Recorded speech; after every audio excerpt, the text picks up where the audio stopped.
National Fishermen and Pacific Marine Expo are proud supporters of the Galley Stories podcast, as we make similar efforts to highlight the people and topics that define commercial fishing.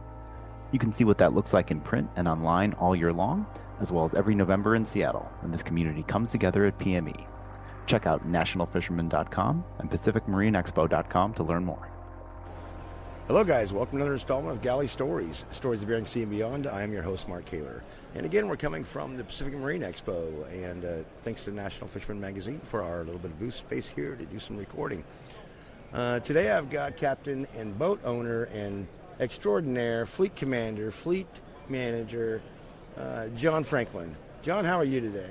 I'm doing great. Excellent. Great to be here. Yeah. John, where and what year were you born? And what was your initial introduction into our industry? So I was born 1960, Friday Harbor, Washington. Rode the ferry boat home to Lopez Island when I was 7 hours old. That was my first introduction to a boat. My dad was a commercial fisherman. My grandfather on my mom's side, he started fishing in 1941 on a trawler out of Sitka. World War II interrupted it. He ended up working for the driving a tugboat for the Seabees out in the Aleutians for the whole war. And then I love this one. So my grandmother was getting tired of the BS, and so Grandpa gets home after the war. They repatriated him back to Sitka. He ends up putting the boat. He had to dry stack the boat in Sitka at the shipyard. Put it back together, fished Winter Kings, Summer Kings, didn't come home until the fall of '46. And needless to say, Grandma was not impressed, and they never lived together again after that. That was it. Yeah. That was so, it. yeah. And then Dad started fishing in Alaska in 1959 in Southeast. Fished there for just one season, and then my uncle, his brother, they fished in Bristol Bay starting in 1960, and he fished there until he passed in '73.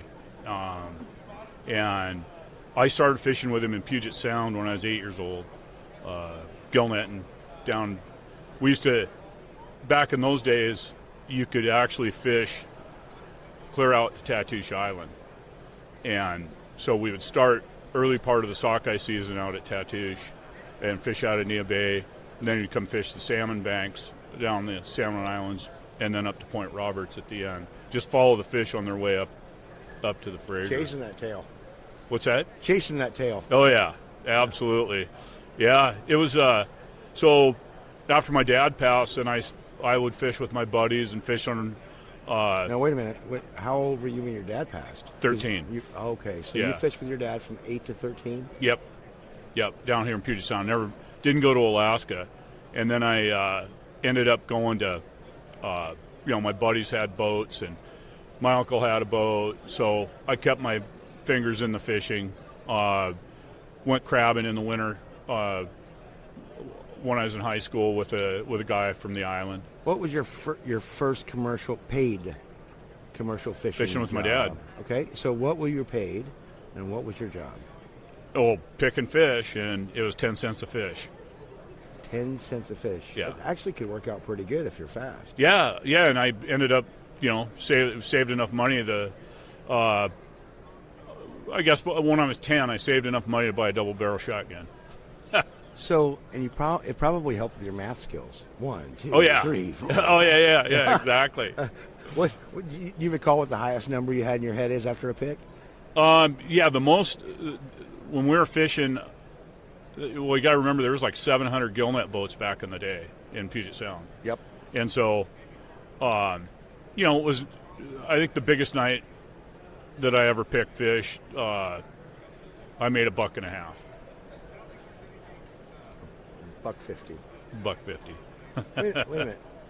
$1.50 or $150? $1.50. We had 150 fish, 10 cents a piece. Okay. Or no, it's $11.50. I don't know. My math is bad. Okay. Well, that really worked out for you well there, John. Okay, so worked with Dad, first paid job. Yep. What about after Dad passed? Sorry about that, by the way. Yeah. Especially at a young age, man. That's Yeah, that was freaking tough. man. What after Dad passed? What was your Well, next then adventure? fishing was with Bob Hughes, and he had a 52-foot Delta that was set up for crabbing. And so when I was 15 and 16, I crabbed with him. In the Puget Sound? Yeah, in Puget Sound crabbing. And then when I was 17, I was fishing with my cousin on his boat, which was actually my uncle's boat that he leased from my uncle. And so then I fished with him for part of the season.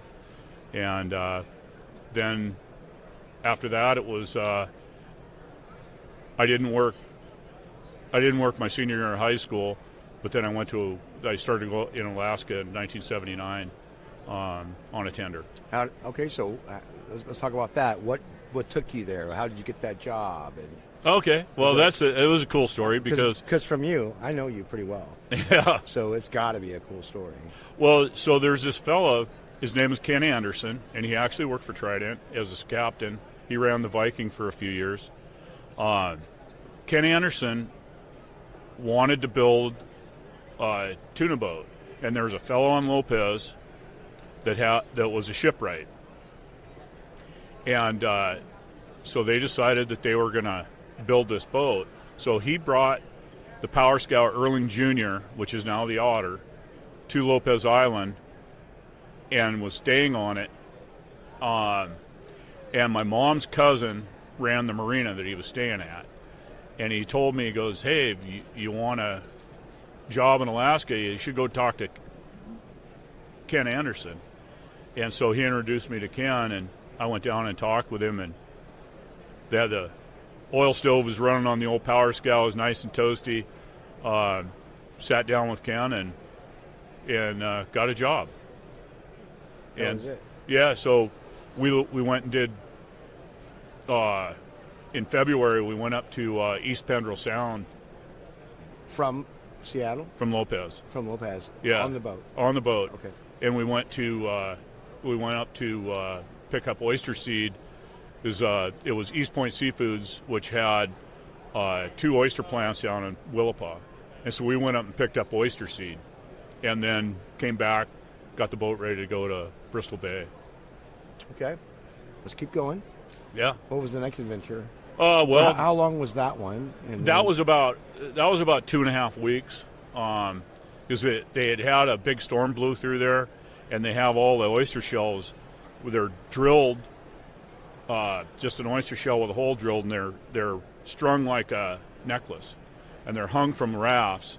Well, the storm came in, blew the rafts up, so they're dredging the oyster shell, which had the spat or the baby oysters on it, with air suction dredges. So these shells with the holes in them, that's where they're growing the new oysters? Yeah, so they set them in these bays, and during the spawning season, which I believe is usually, July, August, water temp gets up, and the whole bay just gets full of spawn, and it just gets onto everything. And they stick real well to those shells? Yeah, they're free swimming, but they're attracted to anything hard that they can attach to. So they attach to that shell, and the reason that they use the shell is that it's natural. When they spread it out in the oyster bed, they spread it out, and they were averaging like 16 spat per little shell, and they were Philippine oyster shells, so they're about 3-inch diameter. How do they grow on that? They just latch onto it, and they're just a filter feeder. And then, but you're saying there's 16 of them per initial oyster shell. And then they will. Back in the day, they'd let them get to a certain size, and they would drag like a farmer's harrow over them to bust them up once the shells were to each other at that point. Yeah, because a cluster oyster isn't worth as much money, and they're harder to monkey with. Yeah. Okay. Okay. Yeah. That's how I've never had anybody describe that kind of a fishery here. Actually. Yeah, it's pretty. It is very well. I mean, it's not unique, but yeah, there's not a lot of people in our industry that do it. especially old school like that. When we got the Gale, our boat, originally, we had taken a trip up to Penn Cove, and they had a bunch of those. Yeah, we're all the way. The mussels were growing. Yeah. Yeah, and we feasted. Oh yeah. We didn't take them out of the deals, right? Yeah, you didn't. That You was didn't. my You didn't my poach thought. But Stephanie just took Easy the pickings. paddleboard ashore them. because that whole beach is just covered with them. Loaded. Yeah.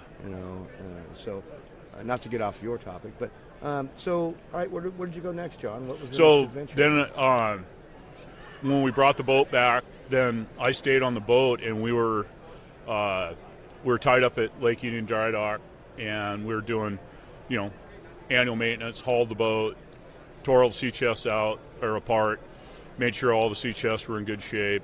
Boat got corked. It was an 80-foot power scow. It was originally called the Captain O'Brien, and then Erling Bennigsen bought it and renamed it the Erling Jr. for his son. And it was a beautiful old boat, and it was a flat bottom scow. It wasn't built as a war scow. It was a post-war. Right. John, I know you're a big boat guy, so a lot of our listeners, and some, especially the ones that are just now learning about the podcast and tuning in, they won't know the difference between a scow. So let's describe it. Yeah. So power scow is basically a very shallow V or flat bottom, basically a barge. Some of them had a bow, some of them didn't. Very unique to the West Coast. Shallow and flat? Shallow and flat. Twin screw, so they had two skegs. They could go dry, and they were built really heavy. They built most of the scows had at least 3-inch thick planking, and some of them, like the 105s, I think it was 4-inch on the bottom and 3 on the sides.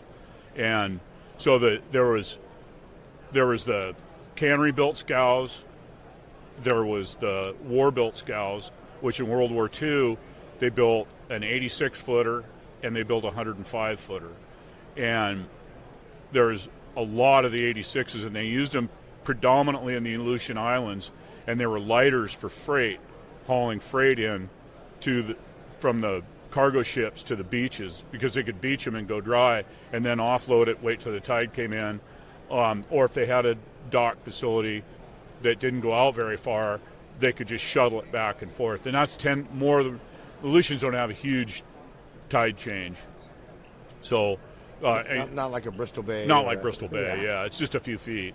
But yeah, so the 86 was kind of the standard, and they built the 105s, and there's only, I think that I know of, there's maybe only 2 of those left.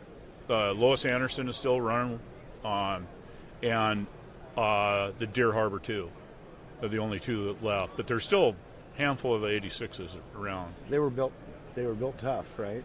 Tough. Yeah. I mean, they were one of the toughest wood boats you've ever seen. Yeah. Okay, thanks for describing that. So let's move on about the next adventure. Where did you go? Well, so that was go to Bristol Bay, and so we loaded with freight. We loaded a whole bunch of dock material, pilings, planking, joisting, and then put we put a 2.5-ton truck on it. And when we left the locks, we were actually decks awash in the lake. What? And then in calm water, your deck's awash? Yeah. And you're going to head into open sea? Well, yeah, because you go in the salt water and the boat comes out. Oh, yeah, more buoyant. Yeah, more buoyant. Yeah. I mean, we literally came up and it was right at the bottom of the guards.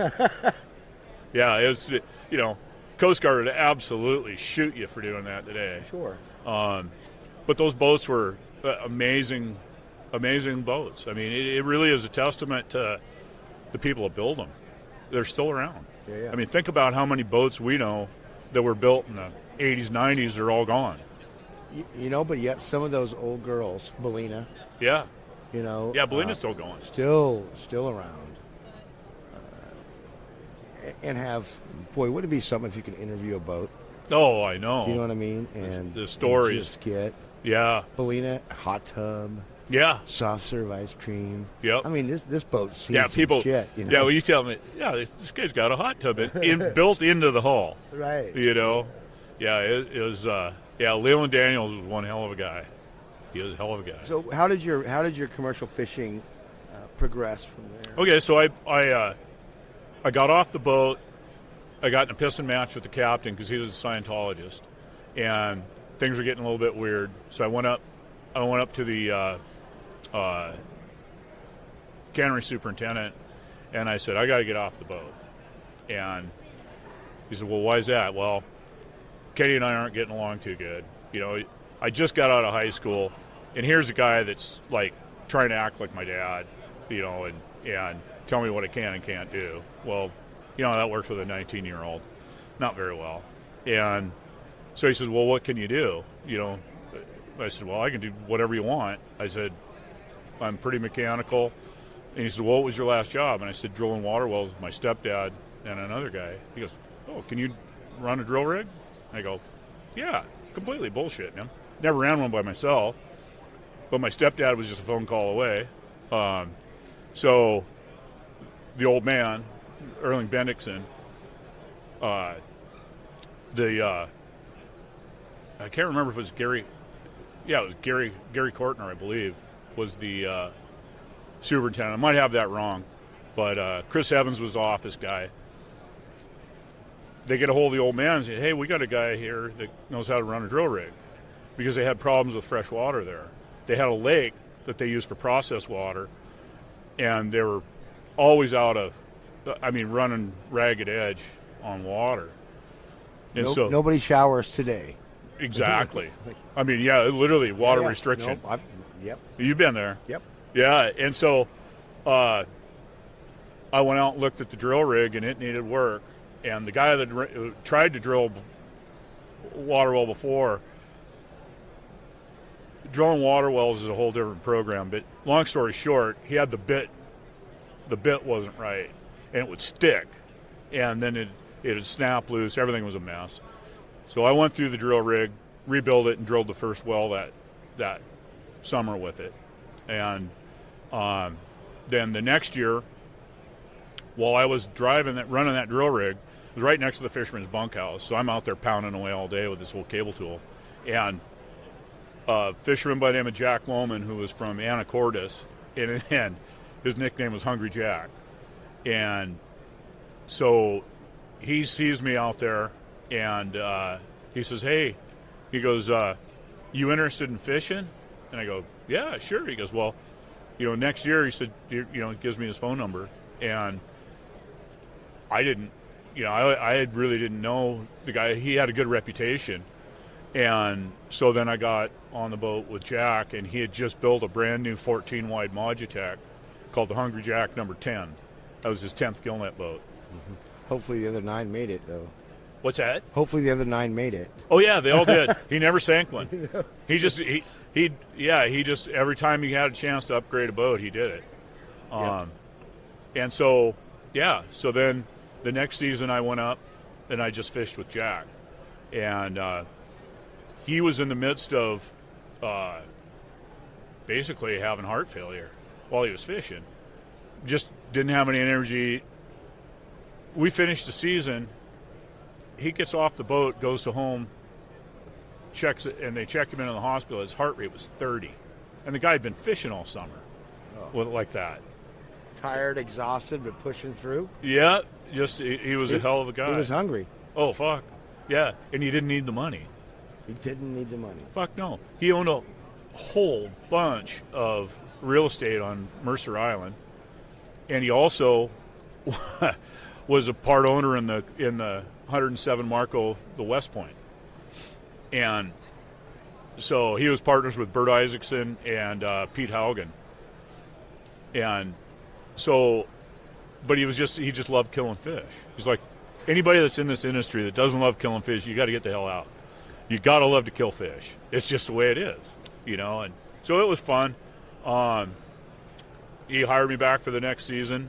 I went back and worked as a port engineer at the plant, drilled to cut 2 more water wells, and then worked on boats and forklifts, whatever broke, went fishing, And that season, I started on the the first directed red fishery was on I think it was like the 24th of June. And the first day we put in 37,000 pounds and hadn't picked a fish. It was the most miserable bastard you ever, my arms were cramping up. We weren't pulling with a reel. We were lumping on the roller. Why is that? Because you could turn the gear faster. And it was like, when your net's sinking, you really don't want it to sink. So Jack's theory was, as we were setting the net, it started sinking. So we threw the buoy, ran to the other end, picked that shackle back, and got it in the boat, picked through it, set it back out, went to the other end. We ran the shackles. Basically 6 turns total, and we had 37,000 pounds on that. Sounds like you could have done it with 2 shackles. Oh, the boat was. We had brailers stuffed up against the back of the house. The boat was just mashed. It was crazy. And Jack's up there chewing on a cigar with the biggest shit-eating grin you ever saw. Yeah. Oh yeah. So we put in. I was on the boat for 2 weeks. We put in just shy of 190,000, which in those days was big. You can't go bragging that way. In today's days, that's big. Oh, today's nut. It's that's still a big number today, unless you're one of the extreme highliners. Exactly. Well, then you got a guy like him was. He was hungry. He was Hungry Jack. There's a reason for his nickname. Wow. And a great story about Jack is in '78, before he had the Hungry Jack 9. When he went to build the new boat, he knew he was going to do it, so he decided to stick around and fish humpies. So Bert Isaacson was one of his fishing partners, his partner in the crab boat. Jack is out fishing humpies by himself, no reel. Some guys do this, though. Yeah. Yeah. Oh, yeah. Even today, but they have reels. But yeah, Puget Sound, that's... Dreaming and drifting, baby. Yeah. Yep. And so they're out fishing, weather's just flat calm. And Bert picked up and he was running, and he sees Jack, and so the net's just hanging over the roller, and there's nobody in the boat. And he goes, oh, shit. He fell overboard or something. So he goes rolling over there. Here's Jack sitting on a 5-gallon bucket, slumped over. He thought, oh, shit, he's had a heart attack and he's dead. No, he was just taking a nap. Like I said, the guy didn't need the money. He was one hell of a guy. I learned a lot, and then I fished with him in '82 again. So, how long were you on the boat, and then how did you progress then? Well, so in '82, when I got done with the season there, I was still working for East Point Queen Fisheries, and so I got back to the plant from. By then we were at Peterson Point, and so we got back. I flew back to Dillingham, got out to the Queen, and was back working as a port engineer, drilling water wells and screwing around. And Kenny Anderson, who I had quit in '79, comes up and he says, hey, I want to go tuna fishing. He had bought a boat instead of building one. He goes, I want you to run the Erling Junior, as he didn't trust the crew that he had on the boat, anybody to run it. And he goes, I know you know how to drive a boat. And I said, well, yeah, I'd be glad to. And so we go up to the office, and Kenny tells the old man, I want Franklin here to run the Erling home. He'll finish out the season, and I want, 'cause that was, and he made a deal with Kenny. He said, okay. And he says, what do I have to pay him? He goes, same rate as you paying anybody else. Which in the day was $200 a day. Jesus, I thought I was rich. That was good money. Cha-ching. Yeah. And so Kenny takes off. I get on the boat. We do some gravel runs. We go down to Ecock Beach with a barge and a backhoe and some ramps, and we'd load on the beach the backhoe, put 60, 80 yards of gravel on it, and wait for the tide to come back in and take it up, and then we'd bucket it off about half a yard at a time and into an old beat up, like a 1962 Ford 5-yard dump truck. Yeah, it was skull and crossbones all the way. Nice, skull and crossbones. So you've had a long career in fishing. You know, boat owner, captain, obviously. Mm-hmm. What has been your best time or day at sea? That's a tough one because I've had a lot of really good ones. You can go more than one, John. Yeah, well, one of the coolest things is the first year. I forgot to mention that Kenny hired me back at the end of '79 because he ran through so many crew. I ran the boat back south with him. We were headed south, and Pavlov blew its top. And for 3 days, as we're driving around the peninsula, that thing's spewing molten lava at night into the sky. You guys look this up. Pavlov's one of the most active volcanoes on the Aleutian chain. Yeah, and it was cool as hell, man. And the day, there's just this clouds, smoke, and shit coming out of it. You couldn't see any. If you looked at it with binoculars, you could see every once in a while it'd eject a chunk of goo. But at night, there was all these little sparklers coming out. Yeah, that was really cool. Then that same trip, we got into Kodiak, and the weather was up in the Gulf. There's a crab strike going on. Me and the deckhand we were there for a week, and we spent some time chasing the girls in Kodiak and drinking, and that was when the drinking age was still 19. And but when we left, we had a window to get up to Prince William Sound. So Kenny takes off, and we go up through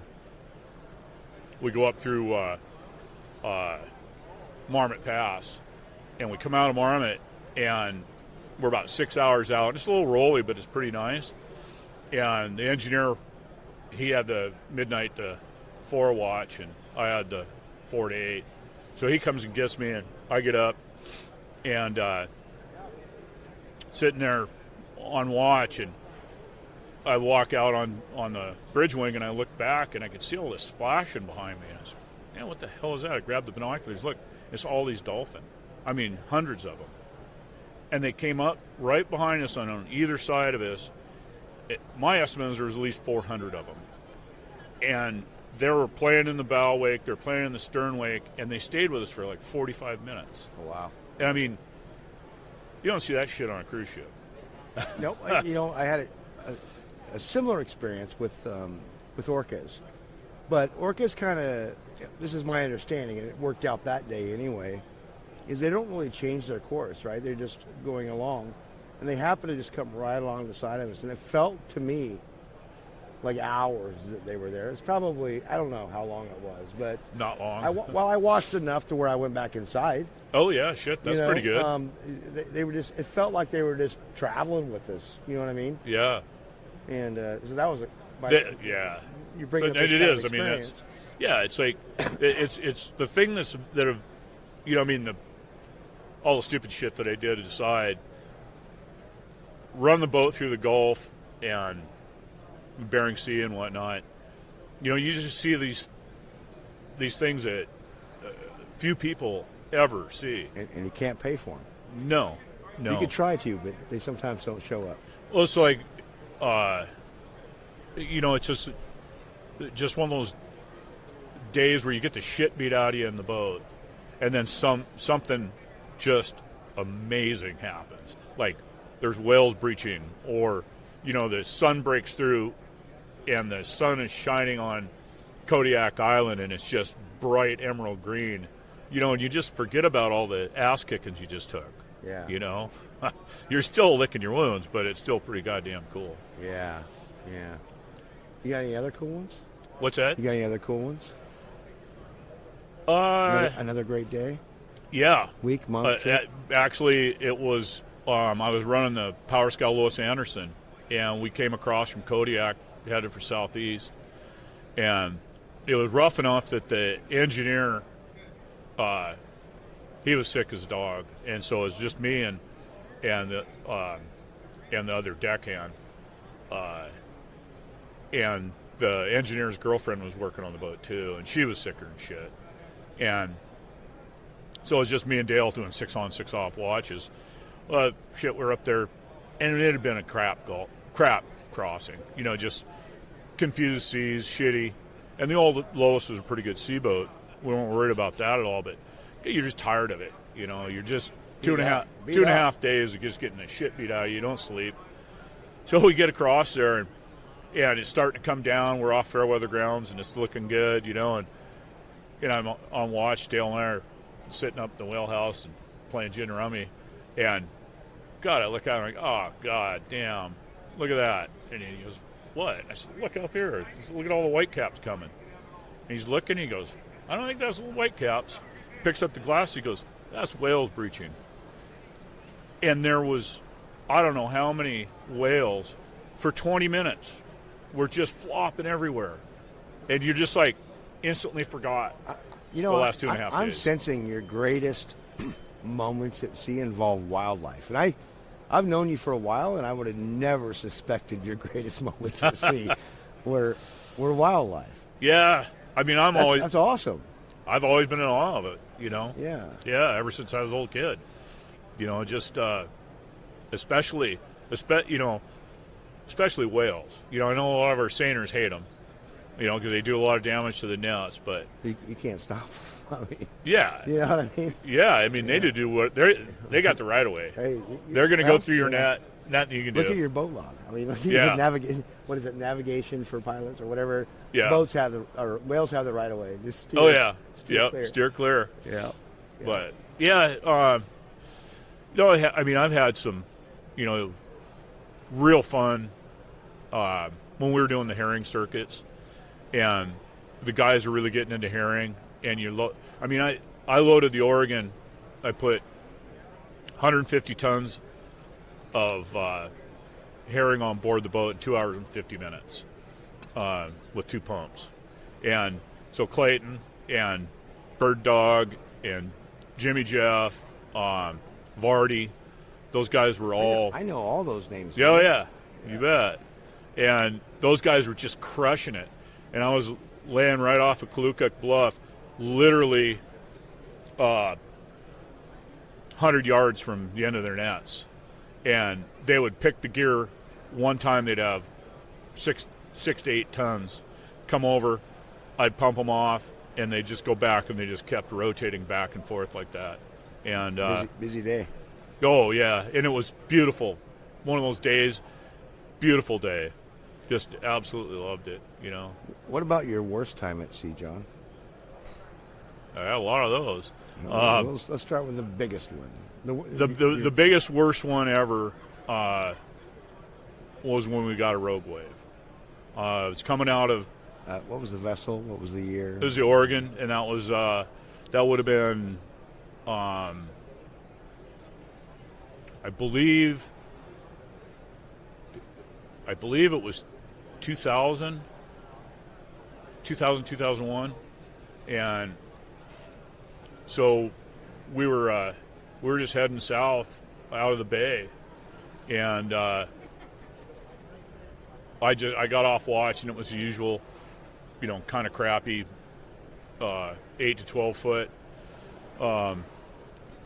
choppy, shitty, normal Bering Sea day, and I got off watch at noon, and Roscoe got on watch, and I woke up literally floating above my bunk to Ross screaming "fuck," and what floor was your bunk on the pilot house deck, and you're right behind the wheelhouse, and literally we dove into the hole so hard. Ross was at the chart table, and he was just checking out the charts and plotting the position on the chart, and he turned around and saw the hole, and he reached up. He just saw this wall of water coming, and he jacked the throttle back, and then he just hit the deck. He figured we were going to blow the windows out of it. Well, the anchor was tied down on the brake, with a piece of 1-inch Samson. And same with the two picking boons. They were tied down with 1-inch Samson off the buoy rail. And when we hit the hole, the both booms, and the main boom on the Oregon is an 8-inch with a stiff back. I mean, it probably weighs 8,000 pounds. Everything broke loose, slammed the back of the mast, blew the SATCOM antenna off. It's dangling by the frickin' coax. Yeah. And then the anchor, we were at such an angle when the wave broke on the bow of the boat that it busted that line and pulled 60 feet of chain down. And, I mean, it was the most violent stop I've ever had in a boat. I mean, just, making 7.5 knots to nothing and just shit everywhere. I mean, I'd heard stories, of guys that had been crabbing and got hit by rogue waves and I believed them, but until you get hit with something like that. And I asked Ross, I said, how big do you think that thing was? He goes, it had to have been 35 feet, Just out of the blue. Out of the blue. It's like, how the hell does that shit happen? But it does. Mother Nature. Mother Nature, man. Just when you think you got it figured out, you're going to get whacked. Yeah. Put back in your place. Let me show you something. Let me show you something, Junior. What has the sea given to you, John? That was giving me a hell of a good life. Cost me 2 marriages, but no, we'll get to the cost. But what is it? I'm asking you what it's given. No, it's really been, it's just like one of those things that you can't. When you're born into it, I'm third generation in it. It's just in your blood. I didn't know how long I'd make it when I started fishing. Next thing I know, it's 10 years. When I was 23, I bought into a boat with a buddy of mine, and then the next thing you know, I'm buying the Oregon, and just moving on, and it's given me really an opportunity. I realized that I wasn't a great salmon fisherman, and I don't like to be not good at something. I realized I was a way better tenderman than I was a fisherman, and that's why I chose the path that I'm on now. But it's allowed me to affect more people by being a tenderman than whatever. I mean, you know how it is. I mean, how many hundreds of boats that we serviced and whatnot. And it's always that one of my greatest joys is helping people when their boat breaks and they need help. I had aluminum welders on the boat. I got all the tools. You get a guy fixed up and so he can continue to fish. He doesn't have to quit. And that's my greatest joy, is helping people. And that's why I took the job as a fleet manager. It's like, well, shit, I can make. It's kind of the entire job, right? Yeah. You're like the fireman. Yeah. You're just fixing. Exactly. And I've always been mechanical, and I've broke everything you can possibly break on a boat. So, I've got a really strong background in repair of, people's boats. You break it, I fix it. Yeah, exactly. What besides the 2 marriages, John? Mm-hmm. What else has she taken away from you? A lot of time at home. There's a lot of things that I miss every summer, but in the big scheme of things, because where I live on Lopez, it's heavily touristed in the summer, and I don't miss that at all. It's a beautiful time of the year to be there. Missed out on a lot of stuff with my kids and over the years, but it's more of a, if you look at it as my life as a balance sheet, it's in the black. Yeah. Any of your kids continuing on? No. No, they're no. my one daughter's she's a pharmacist assistant, and my other daughter is early childhood development teacher. Okay. So, yeah, no sons to carry it on. Women can do it too. Oh, absolutely. It's been proven many times. Yeah, my youngest daughter, she loves being on the boat as long as the weather's good. Oh, gotcha. Any advice for someone coming into the industry? Yeah. Here's a good story for you. So, a friend of mine from home, he was fishing up in Southeast, and we were at the Sourdough one evening, and he was about half in the bag. He was lamenting the fact that it wasn't, like, I got to get on another boat. We're just not making enough money, and the guy I was fishing with is a damn good fisherman. There's nothing wrong with it. It was just a shitty season, and he'd been in a relationship with a gal from Lopez, and they fell in love, and I knew that she wasn't going to come back. She worked in Alaska on a tender for a couple of 3 years, and I said to him, I said, I'm going to ask you a question, and I want a yes or no answer. And he goes, okay. I said, do you love fishing? And he goes, well, and I go, no. Yes or no?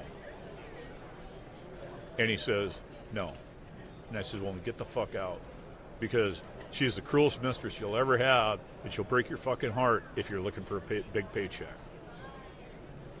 You're an awesome carpenter. Go back to what you love to do it. Go back to do that. Yeah. And a couple years later, he married Anna. They got 2 kids now.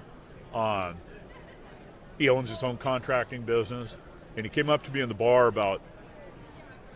at home 2-3 years later, and he goes, that was the single best piece of advice anybody's ever given me in my life. Awesome. So you got to love it. Oh, yeah. All right, John, before we start wrapping this up, I want the wildest story. Oh, okay. Well, the wildest story was I bought the Oregon. She was in just outside Charleston, South Carolina. And so went down there with Roscoe, and we started working on the boat, getting it ready. And then my brother-in-law and my brother-in-law's brother came, and we jumped on the boat, took off. So in the meantime, the engine that was in it was an Enterprise, which is a direct reversible, 600 horsepower, 400 RPM, 37,800 pounds iron. Big old thing. You don't find parts for them everywhere. Well, a guy from Lopez Island was in the Dominican Republic with a freight boat with the same base engine with a busted crank. So he had all these spares. He had an ad in Boats and Harbors for Enterprise parts. So I looked at him and went, shit, that's on the way. I mean, just a little detour, And so I call. I didn't know it was Joe, but I call and this Dominican gal answers the phone. She goes, "Oh, you want Captain Joe? I give him your phone number, and he call you back." Okay, great. So about 3 days, she says he's at sea, and he comes back, goes and checks in with his ship's agent. She gives him my phone number. I get this phone call, and he immediately knew it was a Lopez Island phone number, and he knew who it was. He goes, "There's only one guy crazy enough to call me," and he goes, "Is this John Pierre?" As I just said, John, and he knew who, the lady told him, and so we made this deal. They had 100% duty on anything coming out of the United States to the Dominican Republic. So I smuggled in $3,000 worth of DeVoe paint, and I got all of his. I hope the statute of limitations is over on this. I think it is. But then what happened was that we were there for 4 days. So we were drinking really good rum and oh yeah, enjoying the island life. And so he had two boats, the old broke down one and then a 165-foot mud boat. And he had a watchman who put stowaways on the Oregon. We were laying alongside of the boat. That guy sold passage on my boat Without you knowing. Oh yeah, Air quotes. Or no? Oh no, we never knew. Well, so then Joe gets word that these guys are hiding on the boat, and we're getting ready to leave. And I go, oh shit. So I had a 39-foot cabin cruiser sitting on the deck for a buddy of mine that I was hauling home. And so I figured, oh shit, they're got to be camping up there. So they're not in there. So I had the crew. I said, you got to look in all the hatches, and the boat's got 6 hatches. And so I look in the hatches, and we were doing topside work on the hatches. So we just had plywood covers on them until we got home to finish it. And you know, these guys look, and yeah, there's nobody on the boat. And I go, Joe says they're here. So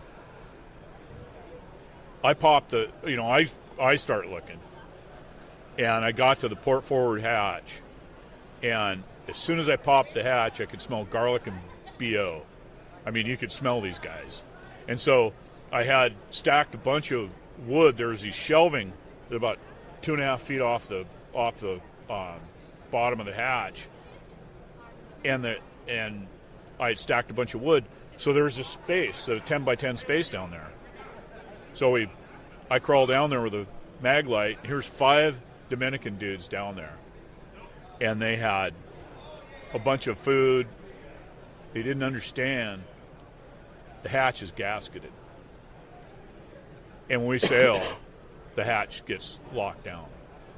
So we get them up out of there, and the first guy coming out swings at us. He's going to try to escape, right? So we subdue that guy. The next guys are okay, so we separate them, try to get their story, and Joe says, "Well, I got to go get the Marine de Guerre, which is the Navy guy who he knew." So he goes over there, and the guy goes, "Oh, where you got him?" He goes, "Well, they're just on deck right now." And he goes, "You got a place to lock them up?" And he goes, "Yeah." He goes, "You can put them back in the hatch they come out of."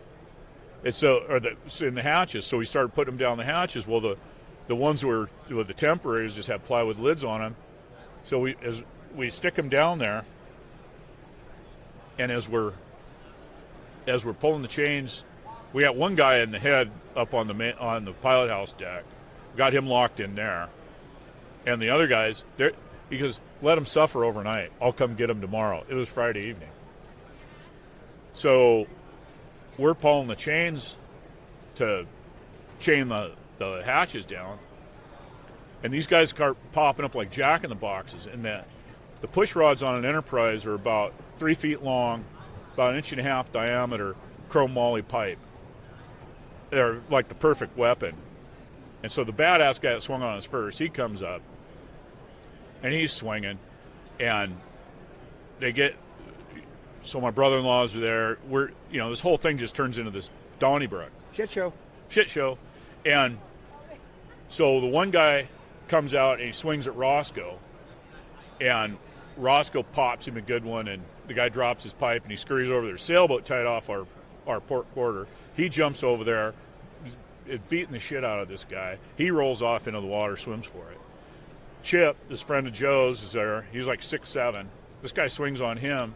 He literally stops it, grabs it with his fist, jerks it out of the guy's hand, tees off, and breaks the guy's knee right there. Yeah. So the guy got one leg, he bounces over the side.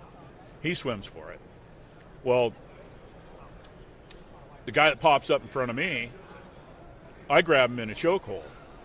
And I said, "Just chill out. And he's like, he reaches over to get, because he's sitting on my left side. I got him in the left chokehold. And he reaches over there to mash my fucking nuts. All he got was air because I wasn't wearing belt at the time, and my Levi's saved my nuts. So we get this guy. We get them all subdued, and I felt sorry for them because these guys are just trying to get out. Yeah. they're trying to get the fuck out of there. It's a shithole. But they would have died. They would have died. And Yeah, I 100%. I explained to them. I said, dude, do you realize that hatch has a rubber gasket, and once that thing goes down, you guys have just all gone to sleep. So just a matter of time. And I'd have had a boat full of dead bodies when I got to San Diego and went through customs. You wouldn't have smelled BO and garlic. Yeah, You know, 80 degree. They should be very thankful. Very thankful. Yep. But it cost me $400 to buy my way out of jail. They threw us all in jail. Listen, I'm sure it was worth it for the trip. We're you there had every down $400. And Joe, he's such a smart ass. He goes, so they took us and threw us in the clink. And I said, how long are we going to be? He said, could be all weekend. My buddy doesn't come back until Monday. And I go, oh, shit. And generator set running. It's going to run out of fuel. You know, got food in the freezer. You know, just all the shit going through your mind. As a captain, yeah, you got. Oh, yeah. And so Joe goes in and talks to the guy. They actually sent us back to the boat, and they put a guard on the boat with us in case the guys fucked with us. Oh, and one of the things, they were shooting a flare gun from the beach at us. Trying to set you on fire. Oh, yeah, it was fucked up. They'd have no idea you saved their life. Yeah. And you know what? Well, we beat the locals you, up. buddy. You Yeah. Yeah, we beat the local guys up, and they weren't happy. But, yeah, and so Joe says he comes back out. We're sitting on this really nice bench outside the Marina Guerra office and just chilling out. And he goes, now I want you to look pissed off because they're watching. And I said, why is that? He goes, because I'm going to tell you how much they want and act like it's just way too fucking much money. Okay, what is it? $400. And I'm like, geez, you know, they raised hell, and you know, and he says, just get, you know, just you give got me the $400. Yeah, just give me the $400. I gave him the $400. Little did you know, Joe got $100 of that. It was like, Yeah, I could have, knowing Joe. But yeah, so that was wild. So we got out of there. That was a great one. Yeah. Oh, fuck. John, thanks for taking the time, man. Do you have any final My thoughts? pleasure. Anything you want to impart upon this universe out here? Yeah. This industry needs young guys that want to bust their balls and get places. And it's an industry that you can still do that in. And you can even have a small amount of training in any trade, and it will help boost you. Absolutely. If you know anything about mechanics, hydraulics, electrical, refrigeration, Carpentry. yeah, carpentry, yep, Fiberglassing. yep, Steelwork, welding. yep. There's anybody, if you have a love of the sea, it's Or want to find out if you do. yeah, exactly. And you know, you get. I'm not saying that, you know, you're going to come out of it first year making a pile of money, but if Alaska's something that's on your mind, you know, as a young person, male or female, doesn't matter. Come up to Seattle, anybody can get a job right now. Well, the industry's hurting. You can apply from home for a processing job. Yeah, for process, if you want to get into processing. Well, I mean, yeah, it's a way to Alaska. I took my first job as a processor to get to the state. Do you know what I mean? To get to the, I had always wanted to be there, or felt like I wanted to do that. Now, I wasn't even the one that got me the job, but yeah, I got the job and went, and I've been there ever since, except for a few years, you know. When I so what year was the first year you went up? 1992. 92. Yeah, right on. Yep. That was when I was in the fight in the Puerto Plata, Dominican You were Republic. doing that, and I was pulling guts. Yeah. Yeah. Yeah. We were beating up the locals. But yet here we are. And I did get some nice rum out of it though. I bet. Oh, dude. Yeah. $2.20 a bottle for aged rum. $3,000 worth of contraband paint. Yeah. 72 bottles of rum Pretty close. on the wall. Oh yeah. All right, John. Well, thanks All for right, buddy. taking the time. Yeah. We're gonna have to do a follow-up too. Yeah. Because I'm gonna want. Here's what I'm thinking about, guys. Right in on this. I'm thinking about doing a Galley Stories After Dark. Just one episode, that only records the stuff that we're not gonna put in the open. So give that some thought. Otherwise, John, thanks for being here. And Yeah, man, guys, my pleasure. Thanks for freaking listening. If you want to support us, hit that Gear Store tab on the bottom of the episode, and just buy something. Don't be bashful. Be happy. And again, thanks for National Fishermen and Pacific Marine Expo for having us, and Alaska Brewing Company for being my sponsor. So thanks, guys, and we will see you next time. Thanks for listening to Galley Stories. We hope you like what the net brought in. Please leave us a review on iTunes. Whether you like it or not, we're not fishing for compliments. Look us up on Facebook and Twitter too, and reach out to us at galleystories@gmail.com.